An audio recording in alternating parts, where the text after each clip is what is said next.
ଆରେ ହାଡି ଏଣ୍ଡି ମୁଁ ଜାନି ଚିଣ୍ଟୁ ଗଲା ଖାଇଛି ଗୋଟେ ଓଭରରେ 42 ରନ୍ ଗୋଟେ ଓଭର 42 9ଟା নো ବଲ ଦେଖୁନ ବାହାରୁ ଯାଉନ ଟିକେ ଆଣିଲେ କଥା ଲୁଣ ଆଣିକି ଆସିନ ଲୁଣ କି ଆଣିଛି ଟି ଲୁଣ କି ଆଣିଛି ଟି ଖଟା ଖଟା ମୁଁ ତ ପାଖା ତ ସେଇଠି ଗୋଟେ ନମ୍ବର ଲେଖାଇଛି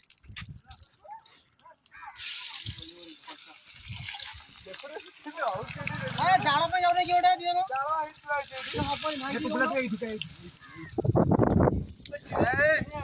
ଚିକେନଟା ରେଡି ହଉଛି ଚିକେନଟା ହଉଛି ପନିର କଣଟା ସେଇଟା ପନିର ସେଇଟା ହଉଛି ଆଉ ଆମର କଣ ହେଇଛି ଠିକ ଅଛି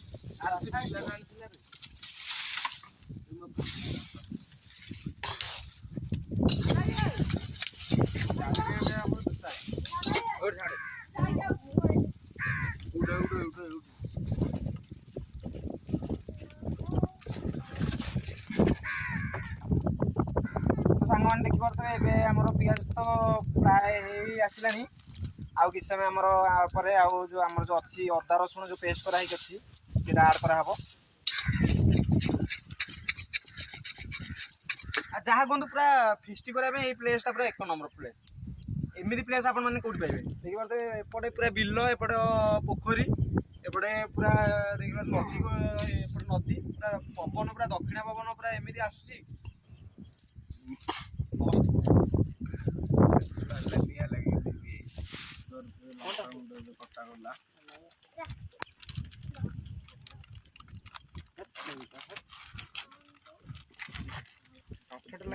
ଛୋଟ ଛୋଟ କାଠ ଏଇଭଳିଆ କାଠ ୟାକୁ ସେତିକି ବେଳ କହିଲେ ମତେ ହଳଦୀ କାଠ ହଳଦୀ କାଠରେ ହଳଦୀ ସବୁ ମସଲା କାଟିକି ହଳଦୀ କାଟୁନୁ କଣ ଓଡିଆ କହିଲେ ବୁଝିପାରୁନା ଯେ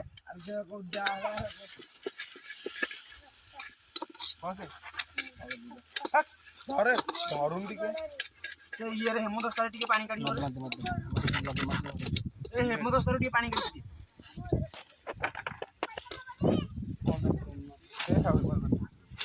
ଜଲ୍ଦି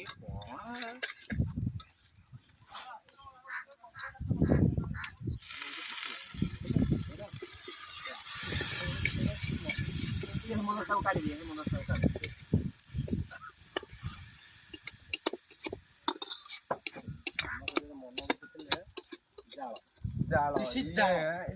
ଜାଳ ଆରେ ଥରୁଟା ମୁଁ ପୁରା ପଶିଯିବ ଆଉ ସେ ପତ୍ର ଧରୁନି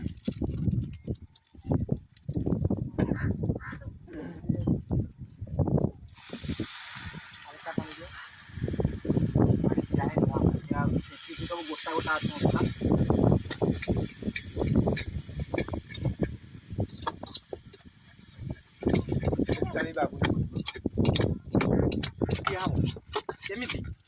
କେମିତି ଫିଟେଇବ ଏମିତି ଫିଟେଇବ ରୋଷେଇ କେତେ ଦିନ ମୋ ସାଥିରେ ମିଶିଲେ ତମେ ମାନେ ରୋଷେଇ ଶିଖିବ କହିଲ ସବୁଦିନ ଖାଲି ମୁଁ ରୋଷେଇ କରିଥିବି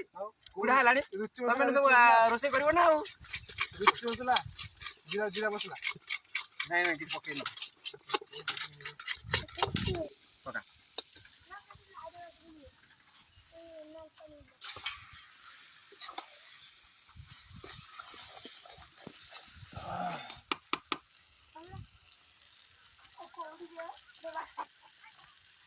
ଆଳୁ ପକେଇବାର ଗୋଟେ ମାନେ ଇଏ ନେଇଯା ପକାରେ ପାଣି ଥିବ ତ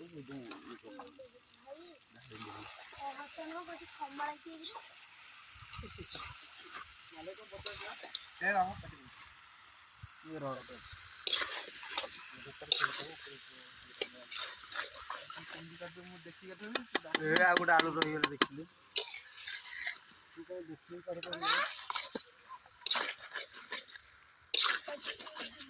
ତମମାନଙ୍କୁ ଗୋଟେ ମାସ ଟ୍ରେନିଂ ଦିଆଯିବ ମୋ ପାଖରେ ତାପରେ ଯାଇକି ତମେ ଆସିବ ଠିକ ଇଏକୁ ଆସିବ ଚାଲ ଚାଲ ଚାଲ ଚାଲ ଚିଏଟା ଧରୁନ ଆଲୁ ପେଟି କଣ ଲାଗି ପେଟି ଦିଟା ଦେଇଥିଲି ବା କଣ କଲୁ ସେ ଯୋଉ ପୁରୁଣା ସେ ଖଲିଟା ଦେଇଦଉନୁ ପୁରୁଣା ଖଲି ଦଉନୁ ସେ ଟେକା ହେଇକି ଯିବ ବା ଧରି ପାରିବ ପେଟି କଣ କଲ? ପେଟି ଏଇଠି ବା। ଦେଖୁଥିବେ ଭାଇ ଆମ ଚିକେନ ତରକାରୀ ଏବେ ରେଡି ହେଇଗଲାଣି। ଉଠ ଉଠ ଉଠ ଉଠ ଆଗ ଉଠ। ଚଳ ପଞ୍ଚଳ ମାମା।